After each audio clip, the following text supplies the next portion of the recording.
Una de las tareas más complejas que tiene la iglesia es la obra misionera, llevar el evangelio a otras naciones, llevar el evangelio a otras culturas. Generalmente los misioneros tienen que aprender un nuevo idioma, acostumbrarse a vivir en condiciones muy diferentes al entorno en el que nacieron, en el que se criaron. Aparte de esto, deben adquirir cierto conocimiento de la forma de pensar de la gente a la que van a ministrar, si ellos quieren ser eficaces en la comunicación del evangelio.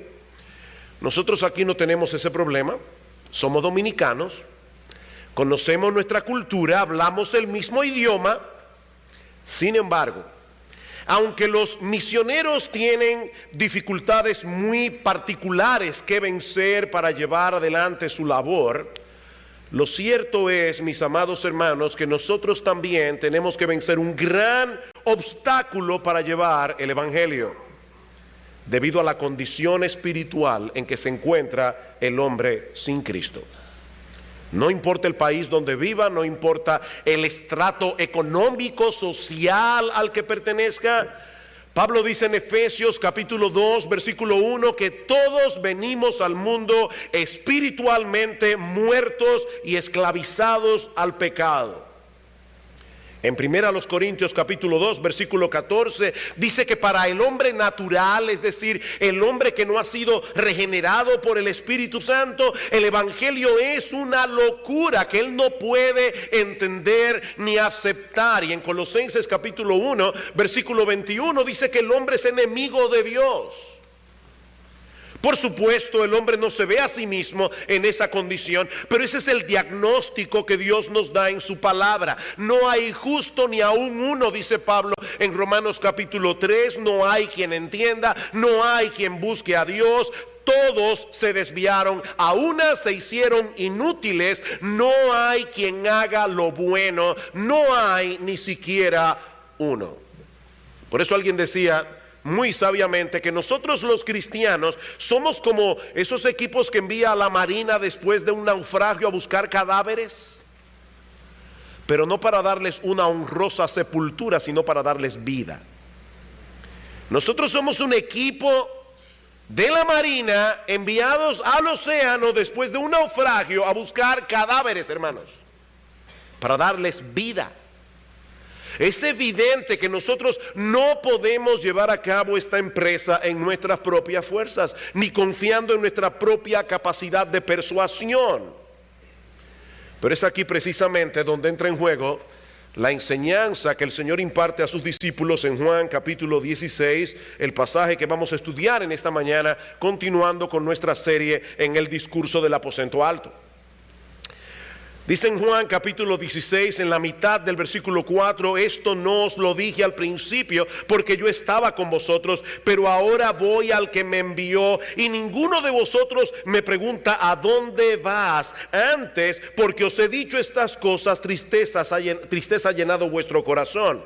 Pero yo os digo la verdad, os conviene que yo me vaya, porque si no me fuera, el Consolador, el Paracleto, el Espíritu Santo, no vendría a vosotros, mas si me fuere os lo enviaré. Y cuando Él venga, convencerá al mundo de pecado, de justicia y de juicio.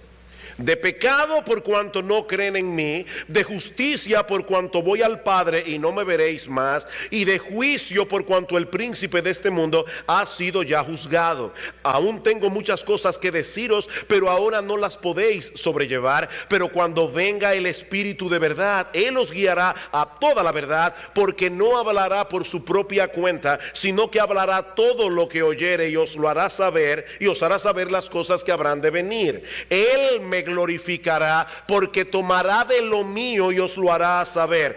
Todo lo que tiene el Padre es mío, por eso dije que tomará de lo mío y os lo hará saber. La semana pasada nosotros veíamos que hay una hostilidad de parte del mundo hacia el creyente por causa de nuestra identificación con Jesús. Pero vimos también que el creyente tiene la responsabilidad de compartir el mensaje del evangelio a ese mismo mundo que le rechaza, a ese mismo mundo que puede llegar a ser agresivo y hostil en ocasiones. Juan capítulo 15, versículo 26. Pero cuando venga el Consolador, Consolador, a quien yo os enviaré del Padre, el Espíritu de verdad, el cual procede del Padre. Él dará testimonio acerca de mí, y vosotros daréis testimonio también, porque habéis estado conmigo desde el principio. Y es esta promesa de la venida del Espíritu la que el Señor enfoca en el pasaje que vamos a estar considerando en esta ocasión. Pero antes, es necesario que pongamos este texto en su contexto, porque algo estaba sucediendo en la mente y el corazón de los discípulos esa noche, que fue lo que movió al Señor Jesucristo a traer una enseñanza más amplia acerca de la obra del Espíritu Santo. Noten otra vez los versículos 5 y 6. Pero ahora voy al que me envió, dice Jesús, y ninguno de vosotros me pregunta: ¿a dónde vas? Antes, porque os he dicho estas cosas, tristeza ha llenado vuestro corazón. Yo debo recordar aquí, mis amados hermanos, algo que dije hace unas semanas atrás. Y es que todo este discurso de despedida que encontramos en los capítulos 13, 14, 15 y 16 del Evangelio de Juan fue proclamado por el Señor en unas pocas horas.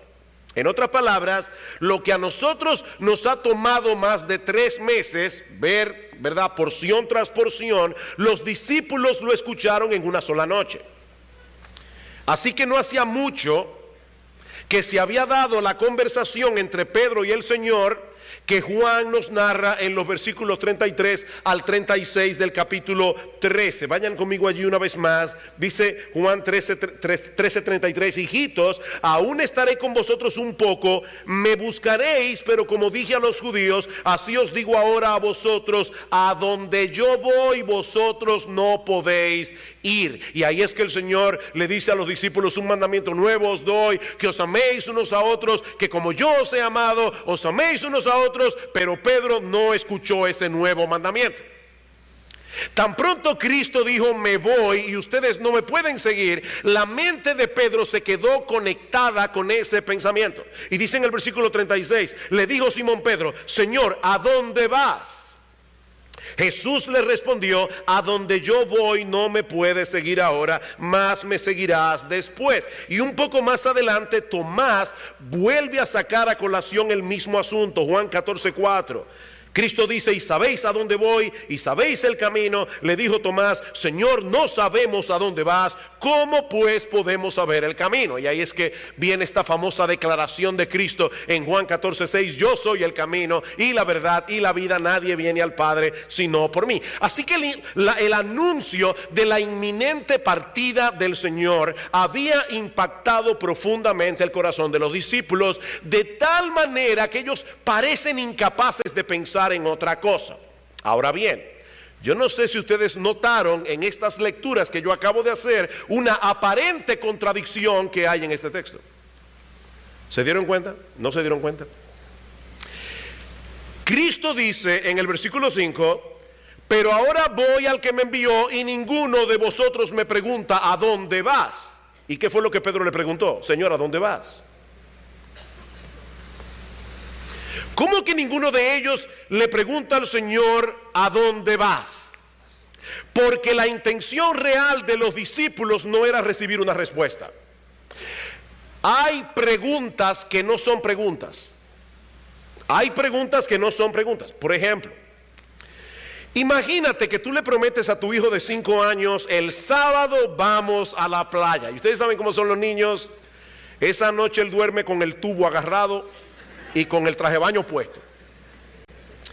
Amanece el sábado y surge un imprevisto en la empresa donde trabajas, tan y tan serio que tienes que atenderlo de inmediatamente, o de lo contrario el desastre será mayúsculo. Cuando tú le dices a tu hijo de 5 años que no van a poder ir a la playa porque tienes que irte a otro lugar, es posible que el niño te pregunte muy decepcionado: pero papi, ¿para dónde vas? Por supuesto, a él no le interesa que tú le respondas cuál es tu destino, porque esa no es su pregunta. Él está expresando la queja de su corazón. Él está expresando la perplejidad de su corazón, porque este cambio de planes lo afecta a él. Y eso fue precisamente lo que sucedió con los discípulos esa noche. Si bien es cierto que la tristeza de los apóstoles era una manifestación evidente de su deseo de estar con Cristo, al mismo tiempo revela una actitud sumamente egoísta y egocéntrica, porque toda la preocupación de estos hombres estaba centrada en ellos y no en Jesús ni en el significado redentor de su partida. Ya Cristo les había dicho en Juan 14:28: si me amarais, os habríais regocijado, porque he dicho que voy al Padre. Pero ellos no estaban experimentando ningún gozo en ese momento.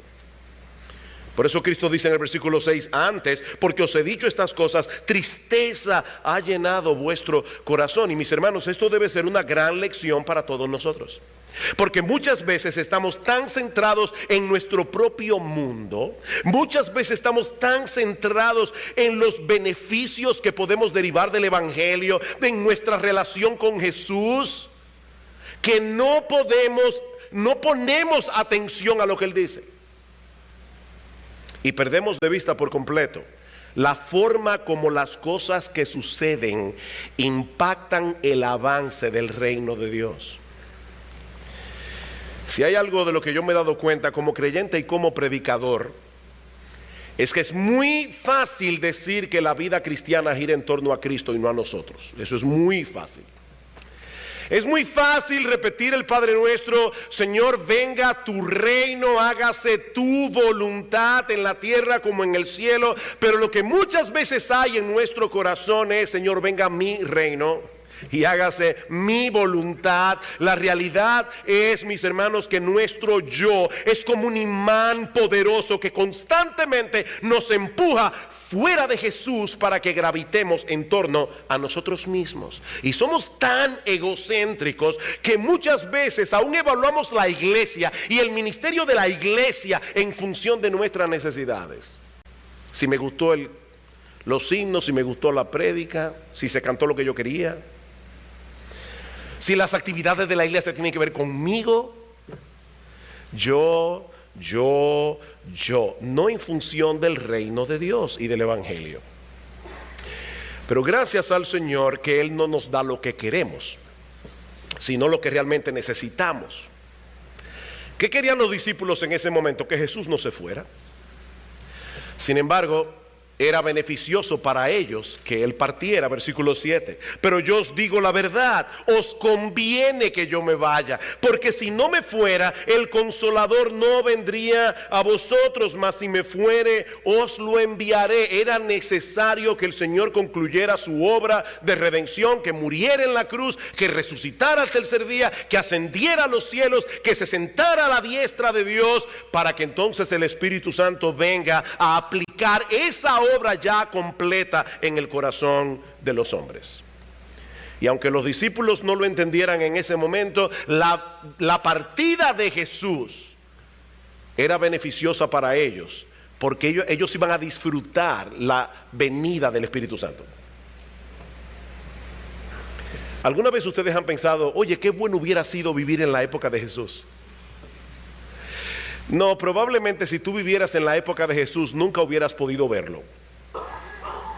Hubieras tenido que viajar a no sé dónde. Jesús estaría rodeado de gente. Como dice Juan Carlos Ryle, el cuerpo físico de Cristo solo podía estar en un sitio a la vez, mientras que el Espíritu Santo puede estar en todos los sitios a la vez, obrando en el corazón del creyente y a través de los creyentes obrando en el mundo. ¿Cómo podemos explicar que estos mismos discípulos, que muchas veces no entendían las palabras de Jesús, que iban a salir huyendo en el momento de su arresto, son los mismos que encontramos en el libro de los Hechos, unas semanas más tarde, predicando el Evangelio sin temor? A pesar de las amenazas de los líderes religiosos de Israel, ¿cómo explicamos ese cambio? El Espíritu Santo. El Espíritu vino sobre ellos en el día de Pentecostés, tal como Jesús lo había prometido, y el panorama cambió radicalmente. Dice en Hechos 4:31, todos fueron llenos del Espíritu Santo y hablaban con denuedo, con coraje, con valentía la palabra de Dios. Y en Hechos 5:41, después de haber sido azotados, dice que salieron gozosos del concilio, habiendo sido tenidos por dignos de padecer afrenta por el nombre. el Espíritu Santo. Pero el Espíritu Santo no se limita a obrar en los discípulos, sino también en el mundo. De hecho, nadie puede llegar a ser creyente a menos que el Espíritu Santo no obre en su corazón para traerlo a Cristo en arrepentimiento y fe. Y eso es lo que vemos en los versículos 8 al 11. Y cuando Él venga, convencerá al mundo de pecado, de justicia y de juicio. De pecado por cuanto no creen en mí, de justicia por cuanto voy al Padre y no me veréis más, y de juicio por cuanto el príncipe de este mundo ha sido ya juzgado. He aquí la solución al dilema que planteamos al principio. ¿Qué sentido tiene predicar el evangelio a personas que lo rechazan con todo su corazón? La respuesta de Jesús es: el Espíritu Santo es enviado al mundo para convencer al mundo. Y esta palabra convencer significa exponer, acusar, dejar sin argumento, convencer de culpabilidad. En otras palabras, Él se encargará de que muchos que ahora pertenecen al mundo vean su culpa, vean su vergüenza, de modo que puedan venir a Cristo en arrepentimiento y fe. Eso hace el Espíritu Santo. El Señor dijo en cierta ocasión que los sanos no tienen necesidad de médicos, sino los enfermos. Así que lo primero que hace el Espíritu Santo para traernos a salvación es hacernos ver que estamos en serios problemas, que necesitamos ser salvados. Es por eso que el Espíritu Santo viene para convencer al hombre de pecado, de justicia y de juicio. De paso, hermanos, noten que el texto no dice: cuando Él venga, convencerá al mundo de que Dios lo ama y tiene un plan maravilloso para él. Que Jesús es un gran amigo y que Él viene a resolver todos tus problemas. Él viene a quitar el vacío de tu corazón. No, Jesús puede hacer todo eso, pero lo primero que Él hace es convencerte de pecado, de justicia y de juicio. Ahora, ¿qué significa eso? Hermanos, este texto es uno de los textos más difíciles de todo el discurso del aposento alto. De hecho, hay mucha discusión entre los comentaristas acerca de qué significa eso que el Espíritu Santo hace. Yo creo que Donald Carson, en su forma de interpretar este texto, tiene razón. Así que yo voy a seguir sus pasos aquí. En primer lugar, el Espíritu Santo convence al mundo de pecado, de modo que puedan creer en Jesús. Dice: de pecado por cuanto no creen en mí. En otras palabras, para que el mundo vea su necesidad de creer en Cristo, tiene que percibir primero su propia pecaminosidad. Nadie va a confiar en Cristo a menos que se vea a sí mismo como un pecador culpable y condenado. Y el Espíritu Santo viene a convencer al mundo a través de la predicación del evangelio de que somos pecadores. ¿Recuerdan lo que pasó en Pentecostés cuando el apóstol Pedro predicó el primer mensaje? Dice que los judíos que estaban allí se compungieron de corazón y dijeron: varones hermanos, ¿qué haremos? Si Pedro hubiera predicado ese mismo mensaje 2 días antes, no hubiera pasado nada. Pero Pedro predicó y ya el Espíritu Santo estaba allí, convenciendo al mundo de pecado. Por eso yo decía el domingo pasado que si una persona nunca se ha visto a sí misma como alguien que merece la condenación del infierno, podemos estar completamente seguros de que esa persona no es cristiana. Mi amigo, yo no quisiera que nada te distraiga de esto que yo acabo de decir, así que lo voy a repetir. Si una persona nunca se ha visto a sí misma como alguien que merece la condenación del infierno, nosotros podemos estar absolutamente seguros, como si tuviéramos delante de nuestros ojos el libro de la vida, que esa persona no es cristiana. Con toda seguridad. Porque lo primero que hace el Espíritu Santo es convencernos de pecado. Y lo segundo que hace, según este texto, es convencernos de que nuestra propia justicia es totalmente inadecuada para salvarnos. Vean el texto otra vez en el versículo 10. Dice: cuando Él venga, convencerá al mundo de pecado, de justicia. Y dice en el versículo 10: de justicia por cuanto voy al Padre y no me veréis más.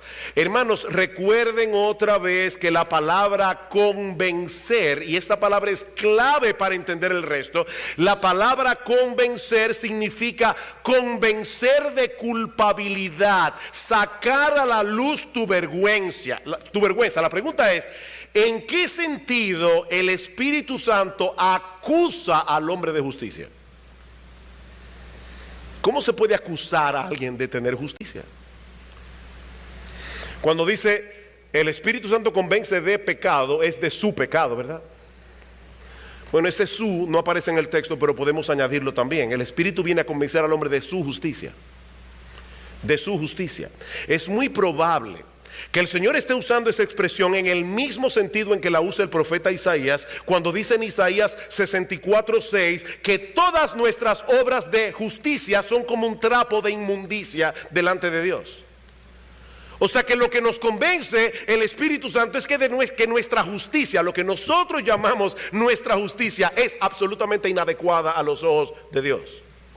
De hecho, Pablo usa la palabra justicia en ese mismo sentido cuando dice en Romanos capítulo 10, versículo 3, que los judíos de su tiempo ignoraban la justicia de Dios, procurando establecer la suya propia. En otras palabras, ellos no recibieron por fe la justicia que Dios nos provee a través de la persona de Cristo, porque ellos creían que su justicia era suficiente. Ese es uno de los grandes problemas que los hombres tienen con el Evangelio. Se ven a sí mismos como personas buenas que de vez en cuando hacen cosas malas. No, mi amigo, la evaluación de Dios es que tú eres un hombre malo que de vez en cuando por su gracia común hace cosas buenas. Nosotros no somos personas buenas que a veces hacemos cosas malas, porque después de todo nadie es perfecto. No, nosotros somos personas malas que de vez en cuando y por la gracia común de Dios hacemos cosas buenas. Nuestra justicia no es suficiente para llegar al cielo. Ese es el problema que tenía el apóstol Pablo antes de venir a Cristo. Pablo confiaba en su propia justicia. Vayan conmigo a Filipenses capítulo 2. Filipenses capítulo 3. ¿Cuál era el problema de Pablo? Pablo se veía a sí mismo como irreprensible según la ley. Pablo veía los 10 mandamientos y decía check, check, check. Amarás a Dios por encima de todas las cosas, ese soy yo. No tomarás el nombre de Dios en vano, ese soy yo. Guardarás el día de reposo, aquí también soy yo. Honra a tu padre y a tu madre, wow, una foto mía. No cometerás adulterio, bien. No mentirás, bien. No matarás, perfecto. ¿Y qué dice Pablo ahora en el versículo 7? Pero cuantas cosas eran para mi ganancia, su propia justicia, las he estimado como pérdida por amor de Cristo, y ciertamente aún estimo todas las cosas como pérdida por la excelencia del conocimiento de Cristo Jesús, mi Señor, por amor del cual lo he perdido todo y lo tengo por basura. ¿Qué es lo que Pablo tenía como basura? Su propia irreprensibilidad, su propia decencia, su propia religiosidad, para ganar a Cristo y ser hallado en Él, no teniendo mi propia justicia que es por la ley, sino la justicia que es por la fe de Cristo, la justicia que es de Dios por la fe. Es una justicia que es de Dios y que Él imparte cuando el pecador deposita su fe en Cristo. Mis hermanos, ¿qué fue lo que Cristo estuvo haciendo durante los 3 años y medio de su ministerio? Convenciendo a los judíos de que su justicia no era suficiente, como lo hizo con Nicodemo. Nicodemo llega a Jesús. Nicodemo era un hombre muy religioso, era un hombre muy decente. Si hubiera vivido en el día de hoy, sería miembro del club de los Rotarios de los Leones. Y Cristo le dice: Nicodemo, óyeme bien, tú eres un fariseo, tú eres un maestro de tu religión. El que no nace de nuevo no puede entrar en el reino de Dios. Nicodemo, tu justicia no es suficiente. Pero ahora Jesús se va. La pregunta es, ¿quién va a continuar haciendo esa obra de convencer al mundo de que su justicia es un trapo de inmundicia delante de Dios? El Espíritu Santo. Él convencerá al mundo de justicia por cuanto voy al Padre y no me veréis más, dice Cristo. Ya yo no voy a estar aquí físicamente para seguir haciendo esa obra. Eso lo va a hacer el Espíritu Santo. Debemos hacerle ver al mundo que la buena noticia del Evangelio comienza con una mala noticia. Somos pecadores culpables y nuestras buenas obras no son suficientes para resolver ese problema. Mi amigo, nosotros no tenemos otra opción que dejar de confiar en nuestra propia justicia y recibir por la fe la justicia que Dios ha provisto en la persona de nuestro Señor Jesucristo. Él obedeció perfectamente la ley de Dios y luego murió en una cruz siendo inocente en representación de todos aquellos a quienes Él vino a salvar. Y aunque te parezca increíble, cuando una persona confía en Cristo, deposita su fe en Cristo, la justicia perfecta de Cristo es puesta en su cuenta por medio de la fe. Dios te ve como si nunca en tu vida hubieras roto un plato. Y te trata como merece ser tratado Jesús, por medio de la fe.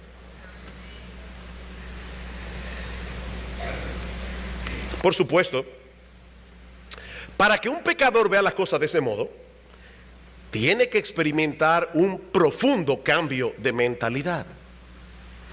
Y eso requiere otra vez la intervención del Espíritu Santo. Juan capítulo 16. Dice, cuando Él venga, convencerá al mundo de pecado, de justicia y de juicio. Versículo 11. De juicio, por cuanto el príncipe de este mundo ha sido ya juzgado. ¿En qué sentido el Espíritu viene a convencer al mundo de juicio? A hacerle ver la culpabilidad de su juicio. A hacerle ver la vergüenza que deberían tener por el juicio que han hecho. ¿En qué sentido? La clave parece estar en lo que sigue diciendo luego. Viene a convencer al mundo de juicio por cuanto el príncipe de este mundo ha sido ya juzgado. Hermanos, ¿dónde fue juzgado el príncipe de este mundo? Obviamente en la cruz del Calvario. En Juan capítulo 12, versículo 31, mirando hacia la cruz, Cristo dice, ahora es el juicio de este mundo, ahora el príncipe de este mundo será echado fuera. En otras palabras, lo que pareció una terrible derrota para Jesús fue en realidad una aplastante victoria contra el príncipe de este mundo. Cristo venció en debilidad, muriendo en la cruz del Calvario por nuestros pecados. Pero ¿saben qué? Ese no es el juicio que el mundo hace de lo que pasó en la cruz. El mundo no lo ve de ese modo. Cuando el mundo evalúa la muerte de Cristo en la cruz, hace un juicio equivocado de lo que realmente ocurrió allí. Pero entonces interviene el Espíritu Santo para darle convicción al pecador, no solo de que su juicio con respecto a Jesús es totalmente equivocado, sino también que es el producto de un prejuicio pecaminoso. O sea, el Espíritu Santo viene a convencer al hombre, no solo de que su juicio es erróneo, sino de que él razona equivocadamente por un prejuicio pecaminoso de su corazón. ¿Cómo así? Ellos prefieren pensar que Jesús fue derrotado en la cruz antes que verlo como un Salvador victorioso, porque entonces tienen que someterse a su señorío. Pero el Espíritu Santo hace una obra tal de transformación en el corazón del pecador que de repente comienza a ver a Cristo con otros ojos. Yo creo que pocos textos del Nuevo Testamento presentan esta verdad en una forma tan hermosa y tan impactante como 2 Corintios capítulo 4. 2 Corintios capítulo 4. Versículo 3. Yo sé que este es un texto que citamos mucho en este púlpito. Dice Pablo, pero si nuestro evangelio está aún encubierto, entre los que se pierden está encubierto, en los cuales el Dios de este siglo cegó el entendimiento de los incrédulos para que no les resplandezca la luz del evangelio de la gloria de Cristo, el cual es la imagen de Dios. El hombre está ciego, el hombre no hace una correcta evaluación de Jesús. Para el mundo, el pobre Jesús murió como un derrotado en la cruz del Calvario. Por eso no me agrada la película de Mel Gibson, La Pasión, porque te mueve a sentir pena por Jesús, pero no te mueve a entender qué fue lo que realmente sucedió en esa cruz cuando Cristo fue masacrado por nuestros pecados. Cristo estaba teniendo una tremenda victoria allí. Pero el mundo no lo ve así, y no lo ve así porque el diablo les ha cegado el entendimiento para que ellos no puedan ver a Cristo como un Salvador victorioso y glorioso. ¿Qué hace el Espíritu Santo? Versículo 5 dice Pablo: pero nosotros predicamos no a nosotros mismos, sino a Jesucristo como Señor, y a nosotros como vuestros siervos por amor a Jesús. Pablo dice: el hombre está ciego, el diablo les ha cegado el entendimiento, ellos no ven gloria en Jesús, pero yo como quiera predico el evangelio de Jesús. Y Pablo: ¿para qué tú predicas el evangelio si el pecador está muerto, si está ciego, si es un enemigo de Dios? Pablo explica en el versículo 6: porque Dios, que mandó que de las tinieblas resplandeciese la luz, es el que resplandeció en nuestros corazones a través de la obra del Espíritu Santo, para iluminación del conocimiento de la gloria de Dios en la faz de Jesucristo. En otras palabras, aquí está el predicador predicando el evangelio, allí hay un pecador ciego, muerto en sus delitos y pecados, y el Espíritu Santo viene en el contexto de la predicación y abre en el corazón de este hombre, le dice: sea la luz, y de repente ese individuo ve a Cristo como el ser más glorioso del universo, a quien vale la pena entregarle absolutamente todo. Eso hace el Espíritu Santo. Eso fue lo que el Espíritu Santo hizo en tu vida cuando tú viniste a Cristo. ¿Se dan cuenta, mis hermanos, que lo que se requiere para que un pecador sea salvo tiene que ser absolutamente divino? El pecador tiene que ser convencido de que es un pecador culpable.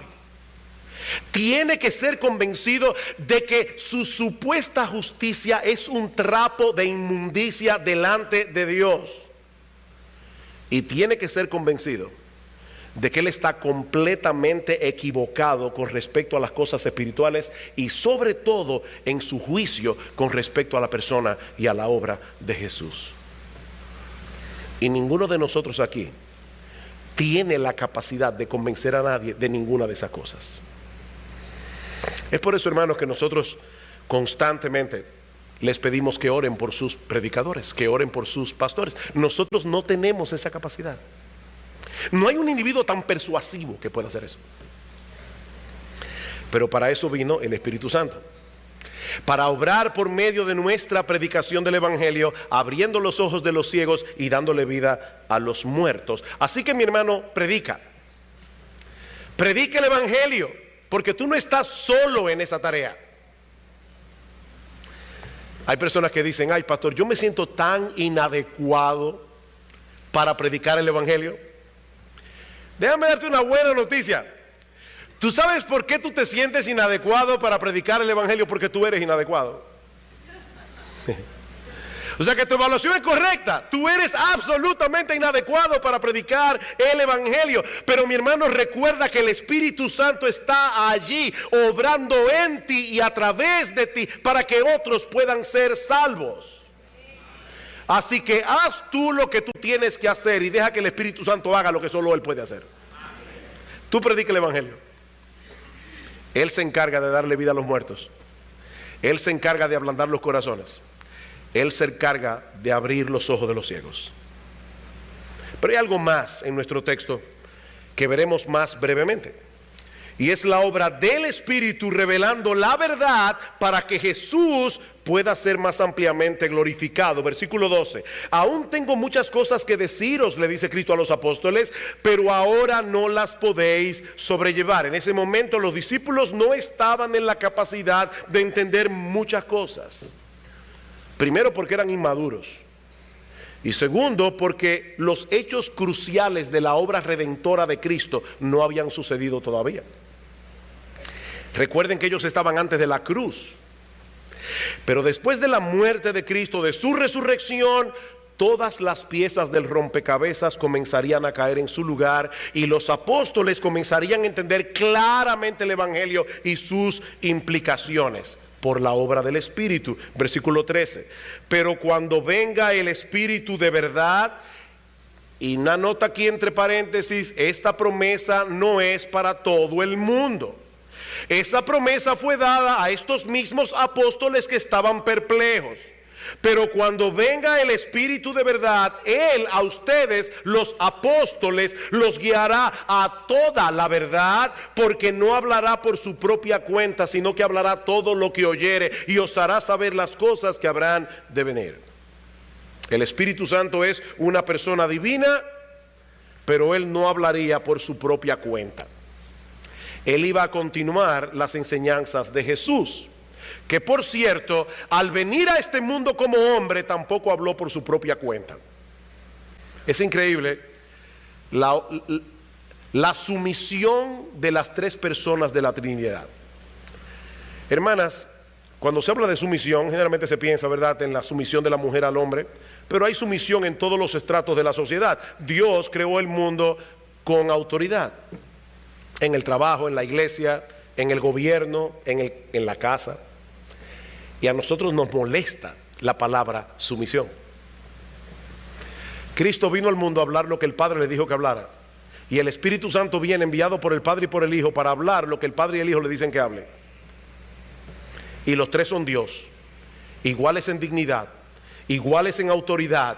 Dice el Señor en Juan 7:16, mi doctrina no es mía, sino de aquel que me envió. El que quiere hacer la voluntad de Dios conocerá si la doctrina es de Dios o si yo hablo por mi propia cuenta. El que habla por su propia cuenta, su propia gloria busca. Cada vez que tengo la oportunidad de hablar a predicadores, les leo este texto. Este es uno de los versículos que los predicadores deberían poner delante de su escritorio cada vez que se sientan a estudiar la palabra de Dios para predicarla a otros. El Hijo de Dios encarnado se cuidó de traspasar con toda fidelidad el mensaje que Dios el Padre le había encomendado. ¿Cuánto más nosotros? Hermanos, pararse en un púlpito es una tremenda responsabilidad. Nosotros tenemos que estar completamente seguros de que lo que estamos diciendo es lo que dice Dios. Porque las opiniones mías o de cualquiera de los pastores de esta iglesia, mis amados hermanos, no valen un centavo. Nuestras opiniones personales no sirven de nada. Nosotros venimos aquí para predicar la palabra de Dios, porque eso fue lo que hizo Jesús. Versículo 49 del capítulo 12, porque yo no he hablado por mi propia cuenta, dice Jesús. El Padre que me envió, Él me dio mandamiento de lo que he de decir y de lo que he de hablar. Así pues, lo que yo hablo, lo hablo como el Padre me lo ha dicho.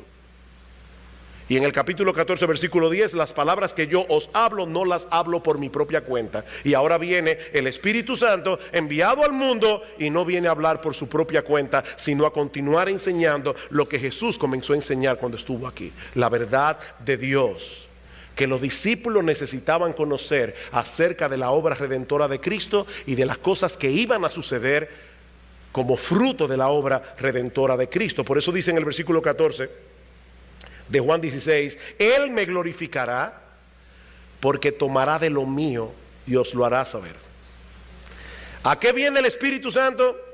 A glorificar a Cristo, tomando lo de Cristo, es decir, todo lo relacionado a su persona, a su obra, a sus enseñanzas, y hacérselo saber a los discípulos. Esto es una promesa similar a la que encontramos en Juan 14:26. Mas el Consolador, el Espíritu Santo, a quien el Padre enviará en mi nombre, Él os enseñará todas las cosas y os recordará todo lo que yo os he dicho. ¿Cómo los apóstoles pudieron muchos años después escribir los evangelios y relatar palabra por palabra los grandes discursos y las enseñanzas del Señor? El Espíritu Santo los inspiró para recordar esas cosas. Por eso les decía que esta promesa no es para todos. Nosotros nos beneficiamos de esa promesa porque ahora tenemos en nuestras manos el libro que los apóstoles, inspirados por el Espíritu Santo, escribieron. Pero fue a ellos a quienes Dios los guió a toda verdad, a toda la verdad que ellos necesitaban conocer acerca del Evangelio. ¿Saben lo que eso significa, mis amados hermanos? Que nuestro Señor Jesucristo es el centro de la Biblia. Amén. Cristo mismo dice en Juan capítulo 6, versículo 5, 39, escudriñáis las escrituras porque a vosotros os parece que tenéis la vida eterna y ellas son las que dan testimonio de mí. O sea que el Antiguo Testamento habla de Jesús. De hecho, Él le dice a los judíos, si ustedes le creyeran a Moisés, me creyeran a mí, porque fue de mí que le escribió.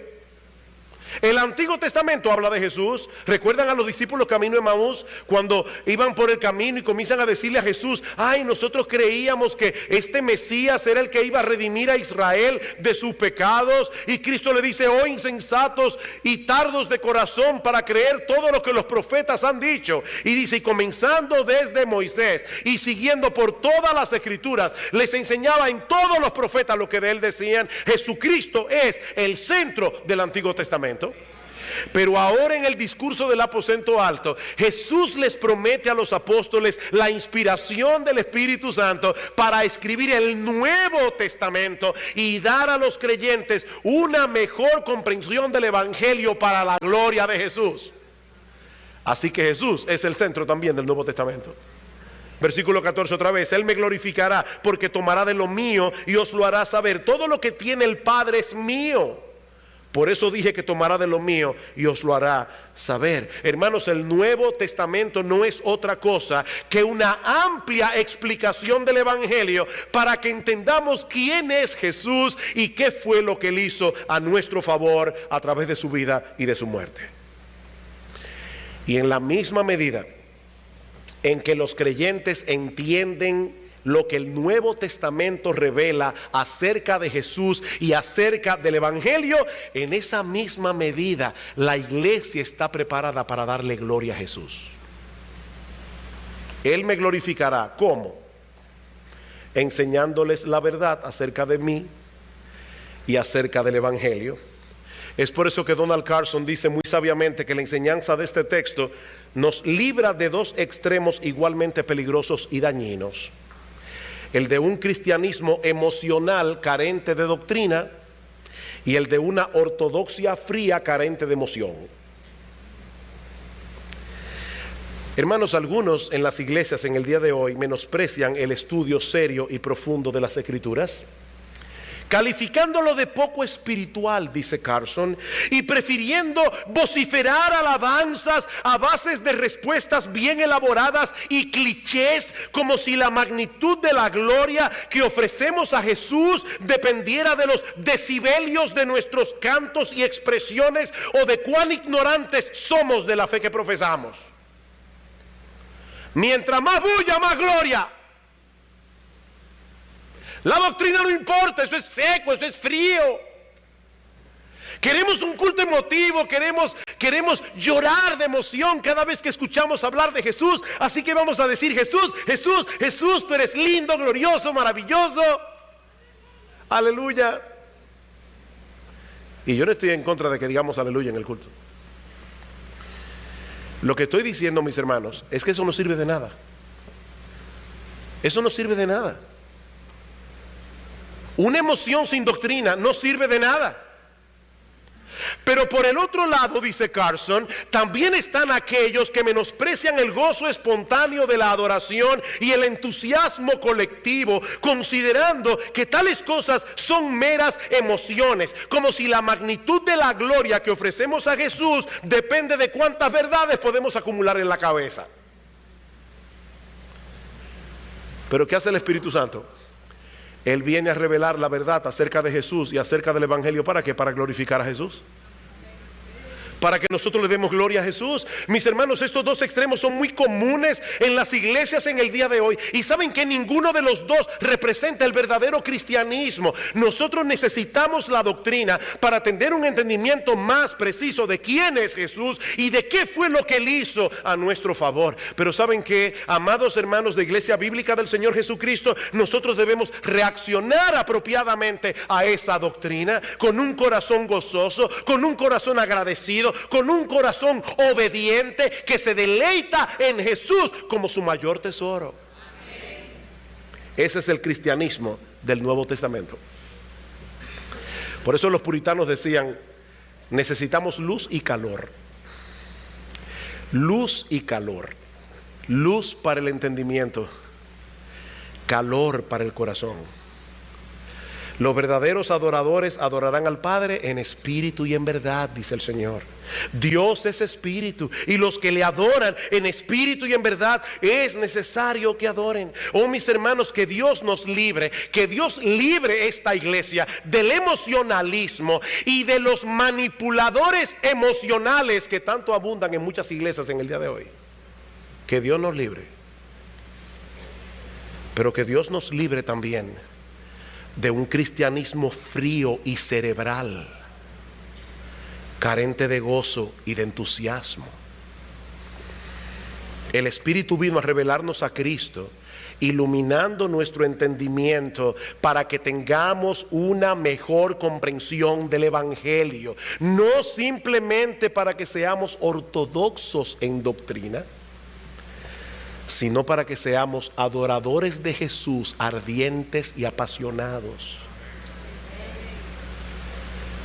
Para que ninguna cosa de este mundo pueda competir en nuestra devoción a Él. Y eso nos lleva de vuelta a la enseñanza de la vid y los pámpanos que veíamos hace unas semanas atrás en Juan 15. Mis hermanos, si nosotros queremos dar fruto, ¿tú quieres dar fruto en tu vida? ¿Tú quieres tener una vida cristiana fructífera? ¿Tú quieres luchar eficazmente contra el pecado que todavía mora en ti? No debemos concentrarnos primariamente en dar fruto. ¿Recuerdas eso? Si quieres dar fruto, no debemos concentrarnos primariamente en dar fruto, sino en permanecer en Jesús.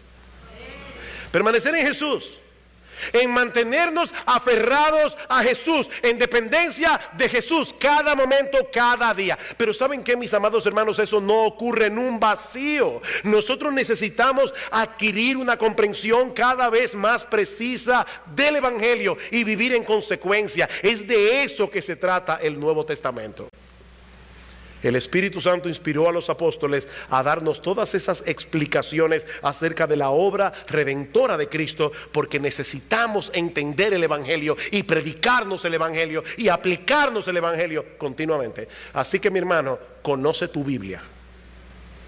Conoce tu Biblia, empápate de tu Biblia y pídele a Dios en oración que use ese conocimiento para darte un corazón apasionado por Jesús, porque toda la Biblia trata acerca de Él.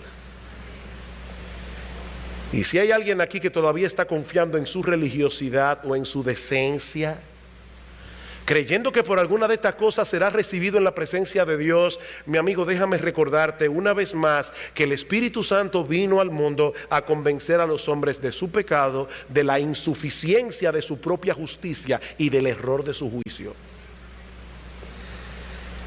Es imposible que un pecador llegue al cielo sin Cristo, porque en ningún otro hay salvación, dice Pedro en Hechos 4:12, porque no hay otro nombre bajo el cielo dado a los hombres en que podamos ser salvos. No hay otro nombre. Yo soy el camino y la verdad y la vida, dice el Señor. Nadie viene al Padre sino por mí. Ven y ampárate por la fe en la justicia perfecta de Jesús, en su muerte en la cruz del Calvario. Reconoce que eres un pecador culpable, porque todo aquel que viene a Él clamando por misericordia, misericordia recibirá. Todos tus pecados serán perdonados. Todos tus pecados te serán perdonados. El Señor te otorgará de pura gracia el don de la vida eterna en Cristo, pero tienes que confiar en Él exclusivamente. Así que, mi amigo, no te vayas de este lugar como llegaste. La puerta de la salvación sigue abierta para ti.